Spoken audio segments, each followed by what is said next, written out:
FIFA সভাপতি Gianni ইনফান্তিনোর বিরুদ্ধে পক্ষপাতিত্বের অভিযোগ তুলে তার ভূমিকার তদন্তের দাবি করেছেন ইউরোপীয় পার্লামেন্টের একদল আইন প্রণেতা।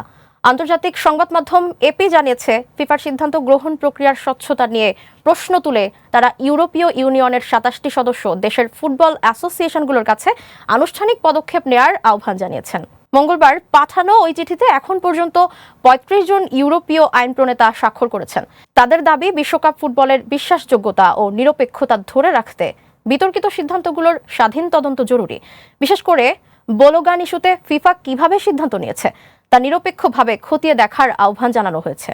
যৌথ বিবৃতিতে ইউরোপীয় পার্লামেন্টের সদস্য ব্যারি অ্যান্ড্রুস, লারা ভল্টার্স ও নিলস ফুগলস্যাং বলেন, টুর্নামেন্ট চলাকালে লাল কার্ডের নিষেধাজ্ঞা সংক্রান্ত নিয়ম পরিবর্তনের সিদ্ধান্ত অত্যন্ত দুঃখজনক এবং এটি ন্যায্যতার পরিপন্থী।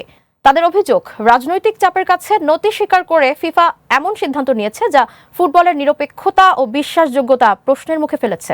বিতর্কের সূত্রপাত হয় গত সপ্তাহে বসনিয়া ও হার্জেগোভিনার একটি ম্যাচকে ঘিরে। ওই ম্যাচে যুক্তরাষ্ট্রকে ফরওয়ার্ড বোলোগান সরাসরি লাল কার্ড দেখেন। পরে মার্কিন প্রেসিডেন্ট ডোনাল্ড ট্রাম্প ওই সিদ্ধান্তকে অন্যায় বলে মন্তব্য করলে ফিফা আইনি একটি বিধান প্রয়োগ করে তার নিষেধাজ্ঞা স্থগিত করে। এরপর থেকেই বিষয়টি নিয়ে ব্যাপক আলোচনা শুরু হয়। এদিকে চলমান ফিফা বিশ্বকাপে রেফারিং বিতর্কও বারবার সামনে এসেছে। ইউরোপীয় পার্লামেন্ট জানিয়েছে, রেফারিং নিয়ে ওঠা অভিযোগ রাজনৈতিক প্রভাব এবং স্পন্সর সংক্রান্ত বিভিন্ন বিষয়েও তদন্তের আওতায় আনার দাবি উঠেছে।